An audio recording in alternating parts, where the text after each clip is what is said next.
So in our last session, we discussed about the domain names. I hope you all clear about domain names. Are you clear about domain names? किसी को कोई दिक्कत तो नहीं है domain names में? एक आपको ना छोटी सी एग्जाम्पल के साथ मैं आपको यहाँ पर शो करती हूँ so that you can have the things clear. If I write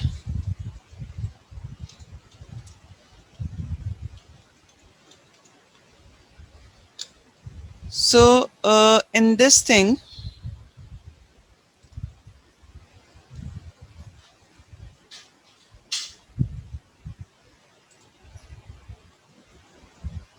the whole thing is called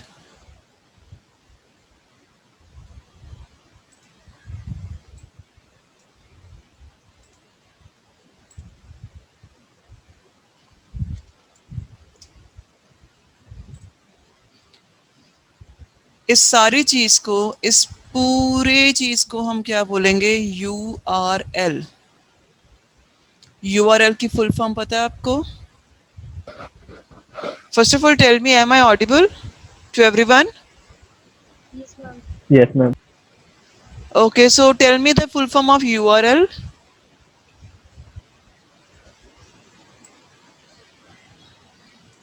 Uniform Resource Locator. Yes, it is Uniform Resource Locator.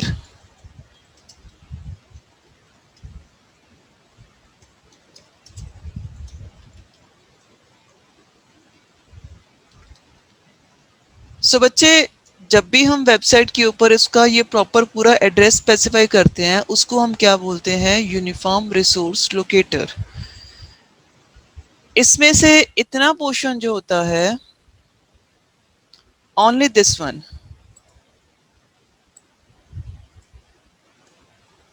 This is called domain. Fine, इसको हम क्या बोलते हैं? Domain.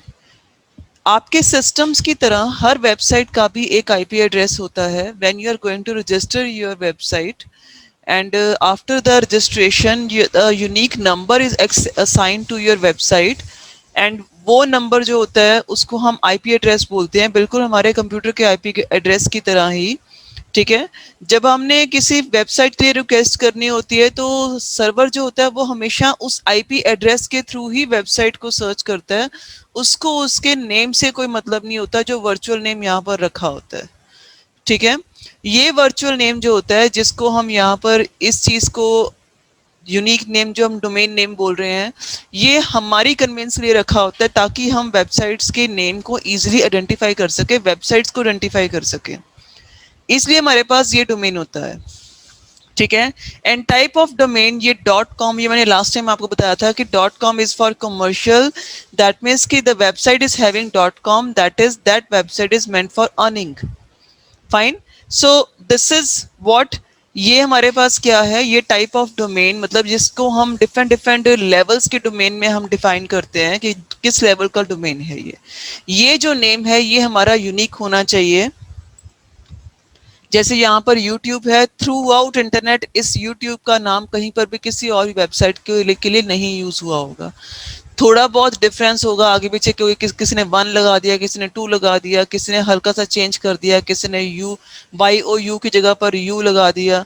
ऐसे वाले changes होंगे जिसको computer जो है वो इजीली आइडेंटिफाई नहीं कर पाता.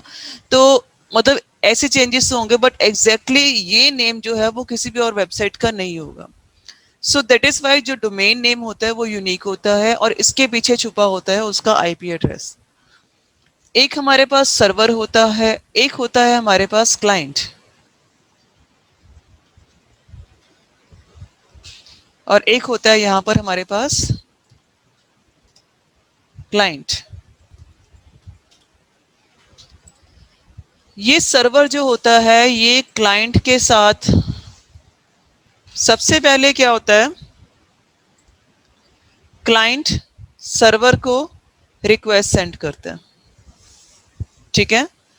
एंड सर्वर उस क्लाइंट को देखेगा कि वो प्रॉपरली मतलब कि वैलिड क्लाइंट है, उसका वैलिड एड्रेस है, ठीक है, तो सर्वर उसकी रिक्वेस्ट का क्या करेगा, उसको रिस्पॉन्स देगा।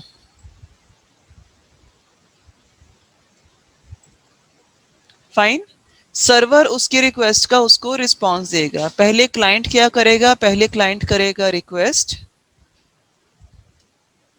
और बाद में सर्वर उसको क्या करेगा, क्या देगा, रिस्पॉन्स। ये होता है क्लाइंट और सर्वर का आपस का कनेक्शन। क्लाइंट ने एक वेबसाइट टाइप की अपने ब्राउजर के ऊपर, आपका ब्राउजर जो होता है वो एक क्लाइंट की तरह एक्ट करता है। उसने एक वेबसाइट टाइप की, कोई भी वेबसाइट टाइप की, जैसे facebook.com कुछ ऐसे ही उसने टाइप किया, तो वो रिक्वेस्ट जाएगा सर्वर के पास, सर्वर उसको ढूंढेगा, ठीक है, और क्लाइंट की वैलिडिटी चेक करेगा। समटाइम ऐसा भी होता है कि किसी स्पेसिफिक वेबसाइट का कोई डोमेन जो होता है वो हमारे लिए प्रोहिबिटेड होता है, तो हम मतलब कि अकॉर्डिंग टू सर्वर नॉलेज वो हमारे लिए क्या होता है, रिस्ट्रिक्टेड होता है, तो सर्वर उस चीज का रिस्पॉन्स हमें नहीं देगा। ये भी चीज होती है। In a network you can block certain websites to a specific PC. एक स्पेसिफिक आईपी एड्रेस के ऊपर आप कुछ वेबसाइट्स ब्लॉक कर सकते हो, और उन सिस्टम से अगर ऐसी कोई रिक्वेस्ट आती भी है तो सर्वर उसको नेगेटिव रिस्पॉन्स करेगा और उसको उस वेबसाइट का जो है वो लिंक नहीं शेयर करेगा। ये चीजें होती हैं क्लाइंट सर्वर में, जो basically as a web server और एज ए वेब होस्ट जो काम करती हैं, तो आपको इन टर्म्स के बारे में पता होना चाहिए। Fine. Email, you know very well, email stands for electronic mail.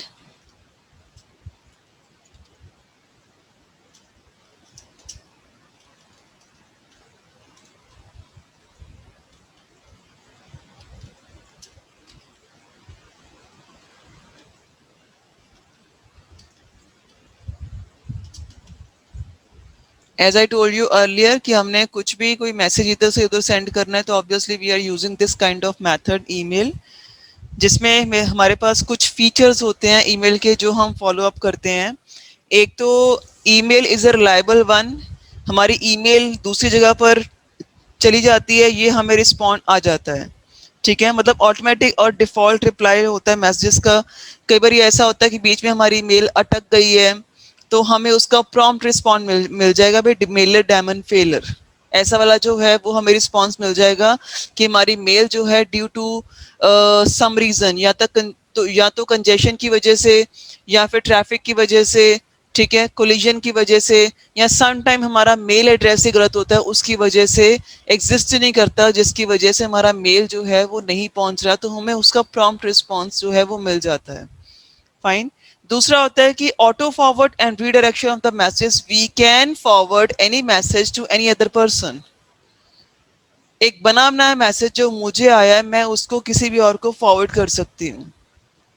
दूसरा है facility to send copies of message. Obviously हमारे पास ईमेल में दो चीजें होती हैं, एक होती है सीसी और एक होती है बीसीसी। इन दोनों में डिफरेंस पता है क्या है होता है, सीसी और बीसीसी में क्या डिफरेंस होता है? मैम एक में पता नहीं चलता कि हमने किस किस को मेल सेंड किया है और किस एक में में नहीं पता पता चलता? लगता है। अ, ये नहीं पता। Ma'am BCC. Yes, basically CC का मतलब होता है कार्बन कॉपी, ठीक है, CC is carbon copy and BCC is blind carbon copy. अब मैंने लेट्स सपोज मैंने दिशा को एक मैसेज किया, ठीक है, वो मैसेज मैंने बाकी बच्चों को भी मैंने सेंड कर दिया, ठीक है, बट सबको पता चलेगा भी किस किस को मैसेज किया। दिस इज व्हाट सीसी, ठीक है, कि मेरे अलावा और किस किस को मैसेज गया है, दिस इज व्हाट सीसी। अगर मैं बीसीसी यूज करूंगी और बीसीसी में मैंने स्पेसिफिकली जो एड्रेसेस स्पेसिफाई किए हैं, तो दूसरे पर्सन को बिल्कुल पता नहीं चलेगा कि मेरे अलावा और किस बंदे को मैसेज किया। This is what the function of BCC. That means कि CC is carbon copy and BCC is blind carbon copy.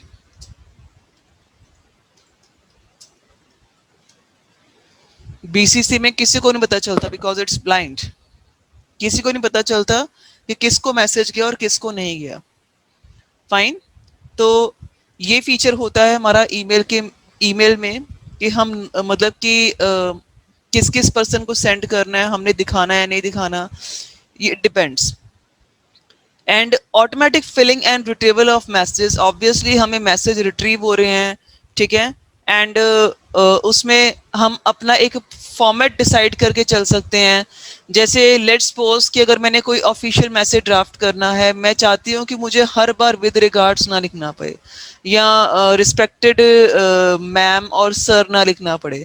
ये फॉर्मेट जो है वो ईमेल में मैं ऑटोमेटिकली डिजाइन कर सकती हूँ कि every time when I compose my mail, मेरा ये फॉर्मेट ऑटोमेटिकली वहां पर ऑलरेडी लिखा हुआ आ जाए, मुझे बार बार टाइप ना करना पड़े। This is what the automatic filling of messages, ठीक है। कि एक डिफॉल्ट जो फॉर्मेट मैंने ट्राई कर दिया, हर बार मुझे वही भेजना है तो वो ऑटोमेटिकली बीच में फिल हो जाएगा, ठीक है। जैसे आपके व्हाट्सएप के कुछ इमोजीज वगैरह होते हैं, जब आप टाइप करते हो तो कुछ मैसेजेस नीचे ऑटोमेटिकली आ जाते हैं। चलो व्हाट्सएप छोड़ो, फेसबुक में भी ये चीज होती है कि फेसबुक में जब we are going to comment, ठीक है, on any other any post, किसी पोस्ट पे हमने कुछ कमेंट करना है तो उसके नीचे कुछ मैसेज रेडीमेड बने बनाए आ जाते हैं। डिपेंड करता है कि वो पोस्ट किस तरह की, ऑटोमेटिकली कॉन्ग्रेचुलेशंस के मैसेज आ जाएंगे, उसके कुछ जिफीस बन के आ जाएंगे, ठीक है, कुछ अट्रैक्टिव से साथ में इमोजीज के साथ डेकोरेटिव फॉर्म में मैसेज आ जाएंगे, ठीक है। तो ये जो होते हैं this is called automatic filling, ठीक है। कि आप उसको ऑटोमेटिकली मतलब कि आपके ड्राफ्ट में मैसेज होते हैं जो आपको खुद खुद ब खुद मिल जाते हैं, ठीक है। एड्रेसेस, हमारे पास एक ईमेल में एक एड्रेस बुक होती है जिसमें हमारे पास एड्रेसेस स्टोर हो जाते हैं अपने आप ही। एक बार एक मेल आईडी को हमने सेंड किया, वो बाय डिफॉल्ट हमारे एड्रेस बुक में सेव हो जाता है। नेक्स्ट टाइम जब हम उस एड्रेस को टाइप करना शुरू करते हैं तो एक दो लेटर्स टाइप करने के बाद ही वो मुझे नीचे एड्रेसेस की सारी लिस्ट शो हो जाती है कि इसमें से कौन सा हमने सिलेक्ट करना है। अपने आप ही वो एड्रेसेस की फिलिंग जो है वो ऑटोमेटिकली बीच में सेंड हो जाती है। ये आजकल की ईमेल का सेटअप है, पहले नहीं होता था, 10-15 साल पहले, अब है, ठीक है। Notification if a message can not be delivered, ये मैंने आपको पहले बता दिया है कि ऑब्वियसली ये एक रिलायबल सोर्स है तो हमें नोटिफाई कर देता है अगर मेरा मैसेज जो है वो डिलीवर हुआ ही नहीं है। फेलियर का मैसेज मुझे साथ साथ में आ जाता है, ठीक है। तो अब मेरे पास एक चीज है, दिस इज कॉल्ड, ये तो सबको पता होगा, ये क्या है?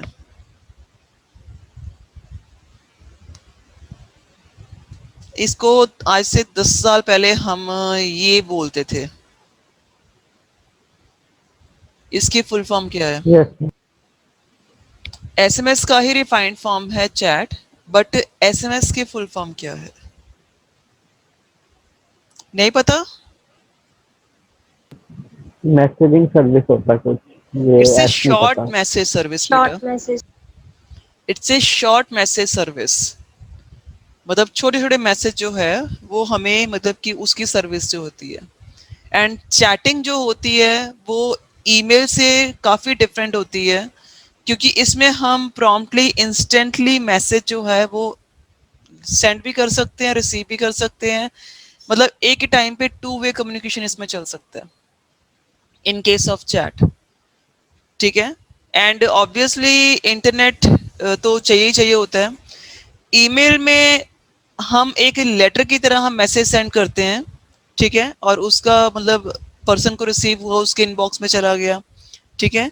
चैट उसका छोटा फॉर्म होता है बट ये प्रॉम्प्टली एसएमएस सर्विस को ही रिप्रेजेंट करता है। कहीं पर भी हम कनेक्ट करके, ठीक है, मल्टीपल यूजर्स के साथ हम साइमल्टेनियसली चैट कर सकते हैं जो हम ईमेल में नहीं कर सकते, ठीक है। एंड इस फ्री फॉर्म कन्वर्सेशन को जनरली बहुत सारे यूजर्स इकट्ठे ज्वाइन कर सकते हैं। आपको पता है अगर आजकल तो काफ़ी सारी चैटिंग सर्विसेज चलती हैं, लाइक फेसबुक का चलता है, मैसेंजर चलता है, ठीक है। एंड उसके अलावा we have so many kind of, even though Truecaller में भी मुझे लास्ट टाइम पता चला कि ट्रू कॉलर की भी चैट सर्विस है। जो ट्रू कॉलर हमारी कॉल्स को आइडेंटिफाई करता है उसकी भी चैट सर्विस है। यू आर यूजिंग व्हाट्सएप, ठीक है, वो भी चलो ऑब्वियसली आपको चैट सर्विस प्रोवाइड करता है, आप चैटिंग कर सकते हो। ठीक है, बहुत सारी ऐसे मतलब कि इंस्टेंट एप्स हैं जो हमें बेसिकली इंस्टेंट मैसेजेस की सर्विसेज जो है वो प्रोवाइड करते हैं। ठीक है, ये सबसे पहले शुरू कैसे हुई थी? दिमाग लगाओ, इतने सारे आप चीजें यूज करते हो सकता है आपके बर्थ से पहले कहीं हो, वो तो ऑब्वियसली आपके बर्थ से पहले कुछ ऐसी होंगी फैसिलिटीज जिसके थ्रू ये शुरू हुआ होगा, बट कहीं आपने किन चीजों का नाम सुना हो? याहू मैसेंजर का नाम सुना आपने?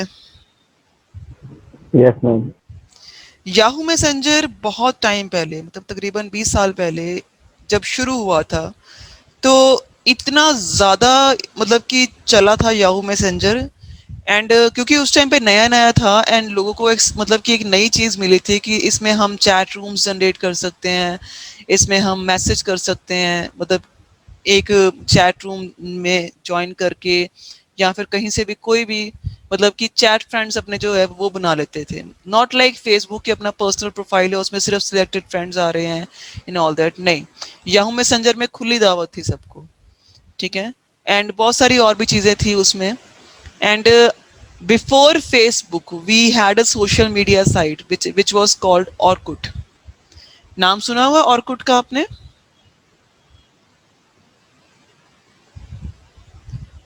It was a very famous site.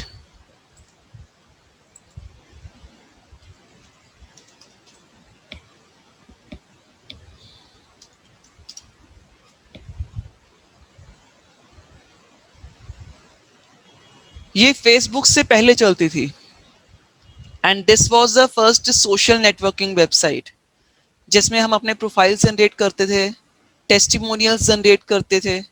ठीक है, एंड लोग हमारे टेस्टिमोनियल्स के ऊपर कमेंट भी करते थे, और कोई पर्सन ऑर्कुट में आ रहा है और उसके टेस्टिमोनियल्स को मतलब कि कमेंट कर रहा है या उसके मतलब कि जो भी उसने स्टेटस डाला है तो उसको वो कर रहा है। एंड यहाँ पर हमारे पास कम्युनिटीज बनती थी, जैसे आपके पास फेसबुक में डिफरेंट डिफरेंट वो बन जाते हैं कम्युनिटीज, तो फेसबुक में भी बनती हैं नो डाउट। ठीक है, बट ऑर्कुट में भी कम्युनिटीज बनती थी और आप उन कम्युनिटीज को ज्वाइन करते थे, जैसे हमारे यहाँ पर फेसबुक के पेजेस बनते हैं किसी कंपनी के स्पेशली। ठीक है, तो बेसिकली फेसबुक जो है वो बाद में आया और अब तक राज कर रहा है, बट फेसबुक ने आते ही ऑर्कुट को बीट कर दिया। एंड उसके बाद ऑर्कुट खत्म हो गया और अब पिछले 10-15 सालों से फेसबुक ही फेसबुक है। ठीक है, और आप में से as I asked you question about Orkut, तो किसी को नाम भी नहीं पता इसका, जबकि ये उस टाइम की बहुत ही फेमस वेबसाइट थी। आज भी इसको अगर आप नेट पे सर्च करोगे तो ये मिल जाएगी आपको। फाइन। एंड ऑब्वियसली उस टाइम पे ये पहली बार थी कि ऐसी सोशल नेटवर्किंग वेबसाइट जो है वो आई थी, तो नेचुरली लोगों में क्रेज भी बहुत था इसका। ठीक है, so what do you mean by IRC?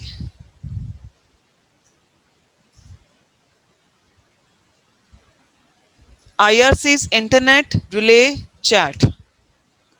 It is just like a chat messenger, जैसे आप बाकी यूज करते हो बिल्कुल वैसा ही है। ठीक है, अब ये कोई हिस्ट्री में नहीं सुनाऊंगी कि मैं ये भी ऐसा कुछ होता था। VoIP सुना है आपने? VoIP, it's a very important term, पता होना चाहिए आपको।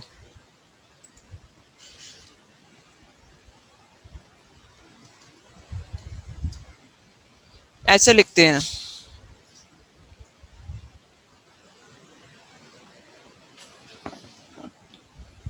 होता यही है, हम चीजें यूज कर लेते हैं, हमें उनके बारे में पता नहीं होता कि इस चीज को ये कहते हैं या ये इसलिए यूज होता है।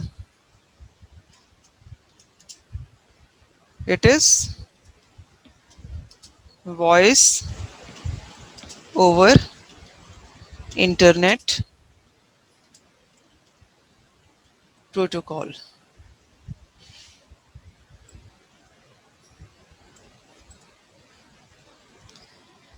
वॉइस ओवर इंटरनेट प्रोटोकॉल, इसका मतलब ये होता है कि जब आप इंटरनेट को यूज करके कोई भी वॉइस मैसेजेस सेंड करते हो, या ऑडियो इंटरेक्शन करते हो, उस चीज को हम बोलते हैं वॉइस ओवर इंटरनेट प्रोटोकॉल।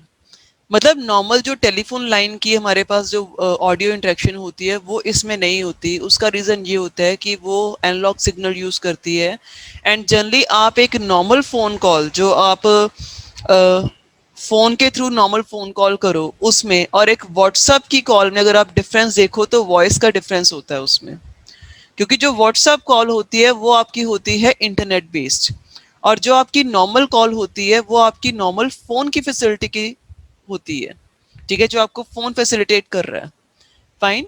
तो ये चीज़ जो होती है, मतलब जो आप व्हाट्सअप कॉल कर रहे हो किसी को, ठीक है, व्हाट्सएप के थ्रू आप वॉइस जो है वो अपनी शेयर कर रहे हो किसी के साथ, तो उसको हम बोलते हैं voice over internet protocol. Fine. और in short we call it as a VoIP services. Fine. मतलब वाईफाई के थ्रू, हॉटस्पॉट्स के थ्रू हम जनरली जो इंटरनेट का कनेक्शन जो हमें मतलब कि अच्छी सारी बैंडविड्थ मिल जाती है, तो उसके लिए हम वीओआईपी यूज़ करते हैं। इसमें बेसिकली मतलब कि कॉस्ट भी लेस लगती है as compare to normal phone call. Accessibility भी अच्छी है, फ्लेक्सिबिलिटी है, बेटर वॉइस क्वालिटी है, और एक्स्ट्रा और लेस एक्सपेंसिव फीचर्स इसमें होते हैं। एक्स्ट्रा फीचर्स होते हैं और लेस एक्सपेंसिव होते हैं। ठीक है। एंड बट इससे कुछ डिसएडवांटेजेस भी हैं। डिसएडवांटेज ये है कि आपके पास एक रिलायबल इंटरनेट कनेक्शन रिक्वायर्ड होता है। कहीं से इंटरनेट कनेक्शन टूटा तो आपका फोन कॉल भी गया। पावर चाहिए ऑब्वियसली, उसके आपका बैकअप भी प्रॉपर प्रॉपर उस तरीके से चाहिए। ठीक है। लेटेंसी, इसमें टर्म आती है लेटेंसी इसके डिसएडवांटेज में। It's a very important term. Yes ma'am. क्या होती है? मैम जो डिफरेंस आता है बिटवीन वॉइस वॉइस ट्रैवल होने में, हाँ जी। जो वॉइस ट्रैवल होने में डिफरेंस आता है। हाँ, बेसिकली आपकी वॉइस जो होती है ना वो कितने मिनट्स कितने सेकंड्स में, मतलब कितने बाइट्स आपके पर सेकंड के अकॉर्डिंग से आपके ट्रांसफर रेट जो होता है वो शो करता है लेटेंसी। ठीक है। और कहीं पर आपकी लेटेंसी जो होती है आपकी रेंज से ऊपर नीचे हो जाती है, तब आपके इंटरनेट कनेक्शन में जो आपका जो वॉइस ओवर इंटरनेट प्रोटोकॉल है उसमें दिक्कत आनी शुरू हो जाती है। Fine. So these are some terms. बाकी इसके अलावा वेबसाइट, यू नो मैं इस पेज को क्लियर कर रही हूँ। वेबसाइट पता है आपको सबको क्या होती है? कोई आपसे पूछे वेबसाइट क्या होती है?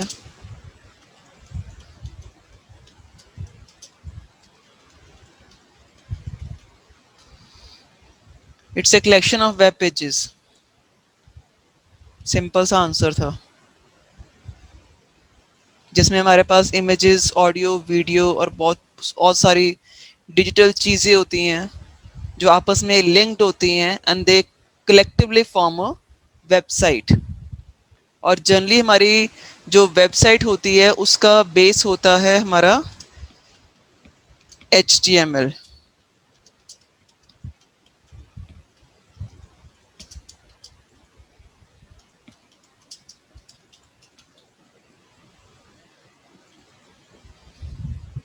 Which is hypertext markup language. कुछ भी सीख लो, कुछ भी कर लो, जब तक आपको HTML नहीं आते तब तक आप ना तो कोई वेबसाइट डेवलप कर सकते हो और ना ही कोई वेब पेज। इसका सेटअप आपको चाहिए ही चाहिए। इसके टैग्स आपको आपको चाहिए ही चाहिए। इतना ज़रूर है कि अगर आप सीखने को जाओ तो HTML आपके लिए 2 दिन का काम है। ठीक है। ज़्यादा इसमें नहीं प्रॉब्लम होती सीखने वाली। और as I told you that website is a collection of web pages, तो अगर हम एक वेब पेज की बात करें तो वेब पेज बेसिकली एक ऐसा इलेक्ट्रॉनिक डॉक्यूमेंट और पेज होता है HTML में डिज़ाइन किया हुआ, जिसको हम वेब ब्राउज़र में ओपन करते हैं। ठीक है। वेब ब्राउज़र्स कितने तरह के होते हैं बताओगे मुझे आप?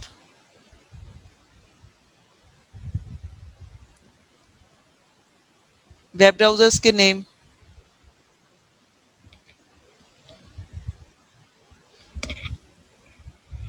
मैम कितने? Firefox, internet explorer, yes, Firefox, internet explorer, और शुक्र है किसी ने गूगल नहीं कहा।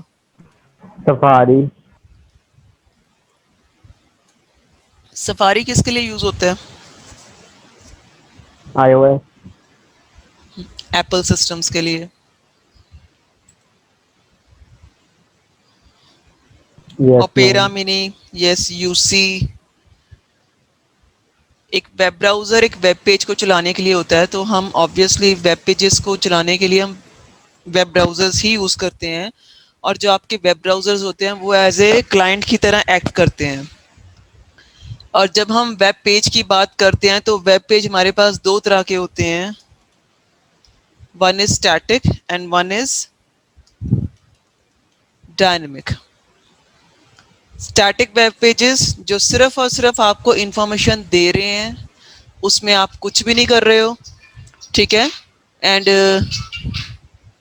उसमें आप कुछ भी नहीं कर रहे हो, कोई इंटरेक्शन नहीं कर रहे हो, ठीक है, तो वो आपकी क्या है, बेसिकली स्टैटिक वेब पेज है, ठीक है। एक जनरल सा एक मतलब HTML में पेज आपने ड्राफ्ट कर दिया जिसमें नॉन इंटरेक्टिव सा सिर्फ आपके लिए पढ़ने के लिए पेज है वो, ठीक है। डायनेमिक होता है जिसमें आपकी टू वे कम्युनिकेशन चलती है। जैसे लेट्स सपोज आपका लॉगिन आईडी पासवर्ड का पेज, जिसमें आप मतलब आपके सामने पेज आ गया, आप उसमें लॉगिन फिल कर रहे हो, पासवर्ड फिल कर रहे हो, आपका यूजर आईडी एंड पासवर्ड पीछे डेटाबेस के साथ मैच हो रहा है और आपको फिर रिस्पॉन्स मिल रहा है, आपका इनबॉक्स ओपन हो रहा है, आप उसको एक्सेस कर रहे हो, मतलब जहां पर आपकी इंटरेक्शन भी साथ में चल रही है, उसको हम बोलते हैं डायनेमिक वेब पेज। आप जहां पर कुछ इनपुट दे रहे हो और आपको उसके रिजल्ट में कोई आउटपुट मिल रही है, ठीक है, डेटाबेस में से, तो उसको हम बोलेंगे डायनेमिक। फाइन। और जनरली जो डायनेमिक पेजेस होते हैं वो HTML में नहीं बनते, स्टैटिक पेजेस HTML बनते हैं, डायनेमिक पेजेस HTML में नहीं बनते। उसके लिए हम पाइथन, जावा, PHP, ASP, ठीक है, या JSP, ये चीजें हम यूज करते हैं। फाइन।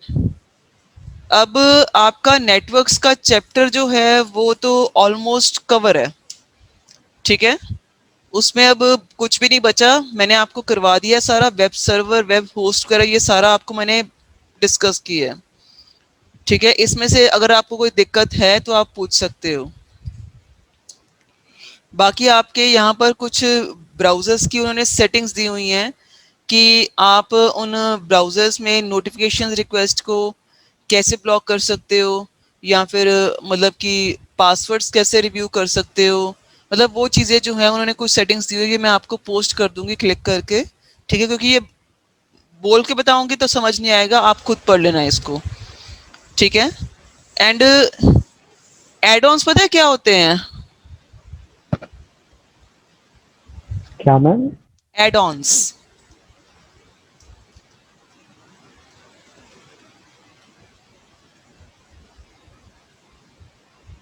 और इससे रिलेटेड एक और टर्म होती है प्लगइन्स, इसमें भी हाइफन आता है। कई बार ये होता है कि when ever you install any kind of browser, ध्यान से सुनना, आपके काम की चीज है, ऐसा होता है कई बार आप किसी भी ब्राउजर को इंस्टॉल करते हो, उसको आप यूज करते हो, तो उसके कुछ सर्टेन फीचर्स जो होते हैं वो उसके साथ लिंक्ड होते हैं, बट यू नेवर नो, और आपको तब तक नहीं पता चलता जब तक आप उसको अपने ब्राउजर में इंस्टॉल नहीं कर लेते। वो कुछ ऐसे एप्स होते हैं, ठीक है, या प्रोग्राम्स होते हैं जो ब्राउजर्स में रन तो होते हैं, ठीक है, बट वो उनकी स्पेशल परमिशन लेनी पड़ती है, या फिर वो कहीं पर पड़े होते हैं और आपको उनको साथ में अटैच करना पड़ता है, उनको हम बोलते हैं एड ऑन्स। मतलब वो इंस्टॉल्ड होते हैं किसी एक्सटर्नल इंस्टॉलर के थ्रू, ठीक है, या ब्राउजर की अपने सर्विसेज के थ्रू वो आपके पास इंस्टॉल होते हैं। इसकी मैं एग्जांपल आपको देती हूँ। जैसे लेट्स सपोज कभी आप गूगल फॉर्म्स को ओपन करो, गूगल फॉर्म्स में आपके पास एड ऑन्स की ऑप्शंस वहां पर होती है, एंड जब आप उन एड ऑन्स को आप क्लिक करते हो तो आपके पास बहुत सारे ऐसे एक्सटर्नल फीचर्स आ जाते हैं जो basically Google form by default आपको प्रोवाइड नहीं करेगा। जब तक आप उन एड ऑन्स को साथ में लिंक नहीं करोगे। जैसे लेट्स सपोज मैंने पेपर का टाइमर ही सेट करना है, ठीक है, तो वो timer Google form by default provide नहीं करता, वो आपको एड ऑन्स के थ्रू प्रोवाइड करेगा। ये मैं आपको चीज बता रही हूँ कि ऐसी वाली चीजें ब्राउजर्स के साथ कई बार लिंक्ड होती है, हमें नहीं पता होता, और जब हम एड ऑन्स पे क्लिक करते हैं तो वो एक्स्ट्रा फैसिलिटीज हमें दिखती है वहां पे, by clicking on those facilities we get it. And same as plug in, plugins भी हमारे पास पीस ऑफ सॉफ्टवेयर होते हैं जो एक तरह से एड ऑन्स की तरह ही काम करते हैं वेब ब्राउजर में, और and gives the additional functionality to the browsers, वो ब्राउजर को एडिशनल फंक्शनैलिटी प्रोवाइड करते हैं। अब एड ऑन्स और प्लगइन में डिफरेंस क्या होता है? फर्स्ट ऑफ ऑल, प्लगइन एक कंप्लीट प्रोग्राम होता है, जबकि एड ऑन एक प्रोग्राम नहीं होता, उसका एक छोटा सा मॉड्यूल होता है। Getting my point? जैसे आपने एक फ्लैश डाउनलोड किया, ठीक है, आप वेब ब्राउजर पे किसी वीडियो को चलाना चाहते हो, ठीक है, वो वीडियो बट आपको ऑप्शन दे रहा है कि flash player is not there, और उस वजह से आपका वो वीडियो जो है वो चल नहीं रहा। बहुत बार ऐसा होता है कि कई बार हम किसी वेब ब्राउजर के ऊपर ऑन द स्पॉट हम कोई वीडियो रन कर रहे हैं, तो वो हमें वहां पर मतलब कि एरर प्रोवाइड करता है कि या this flash player is not there, तो नेचुरली आप उसको रन नहीं कर पाओगे। तो तब आपने क्या करना है, क्योंकि फ्लैश एक फुल फ्लेज सॉफ्टवेयर है, ठीक है, जो अडोब ने जनरेट किया है, तो फ्लैश आपका एक प्लगइन है जो अडोब ने जनरेट किया हुआ है, ठीक है, वो आपके एक प्लेयर को मतलब रन करने के लिए रिक्वायर्ड है, एक वीडियो को रन करने के लिए रिक्वायर्ड है, ठीक है। तो आप उस प्लगइन को जब तक इंस्टॉल नहीं करोगे तब तक आपका फ्लैश का वीडियो जो है वो नहीं चलेगा। This is what the plugin, जो एक फुल फ्लेज सॉफ्टवेयर आपको प्रोवाइड कर रहा है, ठीक है। एड ऑन जो होता है वो कंप्लीट प्रोग्राम नहीं होता। अगर आपने एड ऑन को इंस्टॉल करना है, ठीक है, and if you are in a different working environment, ठीक है, तो आपके पास मतलब एड ऑन्स की एक लिमिट होती है, ब्राउजर ही आपको प्रोवाइड करेगा कि this is my add ons list, तो आप उसमें से उठा के उसको ब्राउजर में ऐड कर लो, that's it. It is just a small, you can say that, आप एक्चुअली थ्रेड के कॉन्सेप्ट को अभी समझते नहीं हो, तो पीस ऑफ कोड में आपको कह सकती हूँ जो आपको एक छोटी सी फंक्शनैलिटी प्रोवाइड करता है। इतना अंडरस्टैंड कर लो, प्लगइन एक फुल फ्लेज सॉफ्टवेयर है, पूरा प्रोग्राम है, एड ऑन उसका छोटा सा पार्ट है, ठीक है। तो these are called add ons and plugins. कोई दिक्कत?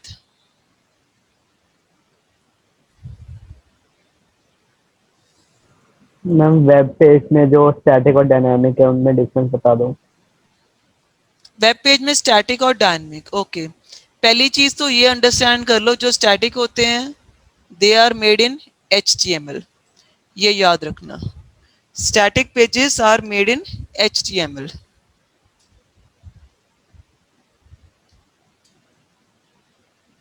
और सिर्फ इंफॉर्मेटिव पेजेस होते हैं जिसमें आप खुद कुछ नहीं कर सकते, आपने पेज को ओपन किया, पढ़ लिया, दैट्स इट, ठीक है, सिर्फ इंफॉर्मेशन जनरेटेड पेजेस होते हैं।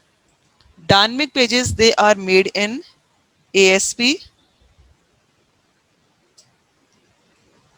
जावा, JSP, या फिर आप कह सकते हो पाइथन में भी बन सकते हैं आपके, ठीक है, जो बेसिकली आपका कुछ डायनेमिक कंटेंट जो है आप फिल कर रहे हैं। जैसे लेट्स सपोज आप गूगल की वेबसाइट को ओपन कर रहे हो, आपने लिखा बीच में कि मुझे ये सर्च करना है, आप मतलब अपनी इनपुट दे रहे हो बीच में, ठीक है ना, you are interacting with the browser, जहां पर आप अपने इनपुट दे रहे हो कि मुझे ये वाला पेज सर्च करना है, और गूगल उसके बहुत सारे लिंक्स जनरेट करके आपको दे रहा है, and then you need to click on the link, और वो लिंक आगे जाके किसी वेबसाइट में ओपन हो रहा है।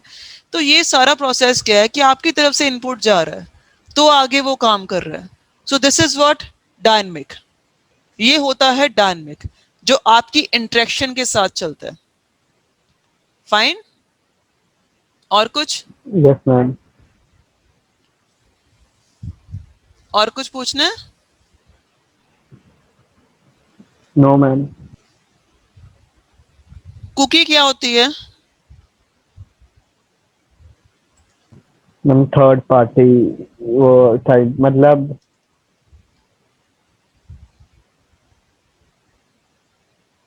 मैम जो भी हम ब्राउज करते हैं उसका डाटा स्टोर करती है। Yes, cookies are small bits of data stored as text files on a browser. आपकी हिस्ट्री क्या है वो कुकीज की फॉर्म में सेव हो रही है, और क्या हो रहा है, हिस्ट्री को क्लियर कर दोगे तो कुकीज भी क्लियर हो जाएंगी। ठीक है ना, मतलब जो भी आप ब्राउज करोगे, जो भी आप करोगे, उसका एक स्मॉल कंटेंट जो है, बिट्स जो हो गए डेटा, वो ट्रैक हो गए आपके वहां पर सेव हो जाएगा, और उन कुकीज की हेल्प से कोई भी ट्रेस कर सकता है कि आपने क्या सर्च किया और क्या नहीं सर्च किया। फाइन। मतलब जब भी एक नया वेब पेज लोड होता है उस टाइम पे उसकी एक कुकी क्रिएट हो जाती है। ठीक है, और कुकीज, अब आप ये सोचोगे कि अगर हिस्ट्री ये मेंटेन कर रही है तो हमारा डेटा रिलीज भी कर सकती है कि हमने क्या सर्च किया है, तो कुकीज की रिक्वायरमेंट क्यों होती है? कुकीज की बहुत इंपॉर्टेंट रिक्वायरमेंट होती है कि when you want to carry forward your data from one session. एक सेशन किसको मानते हैं, आपके ना मीटिंग ओवर होने वाली है, ठीक है, तो जल्दी से समझा रही हूँ इसको। एक सेशन किसको कहते हैं, जैसे आपने एक लॉगिन किया, लॉगिन करने के बाद नेक्स्ट पेज ओपन हुआ आपके इनबॉक्स का, ठीक है, आपके इनबॉक्स का ओपन हुआ, आपने उन इनबॉक्स में फिर मल्टीपल फाइल्स को ओपन कर रहे हो, मल्टीपल मेल्स को ओपन कर रहे हो, बट वो आपका ही यूजर आईडी जो है वो कैरी फॉरवर्ड हो रहा है। ये नहीं हो रहा कि आप एक पेज से दूसरे पेज पे जंप हुए तो आपका जो यूजर आईडी है वो खत्म हो गया, ऐसा नहीं होता। तो ये कैरी फॉरवर्ड का काम कुकी करती है। फाइन, तो इसलिए कुकी जो होती है वो रिक्वायर्ड होती है। Got it? यस बाकी ये प्राइवेसी का कोई थ्रेट नहीं होता कुकी का।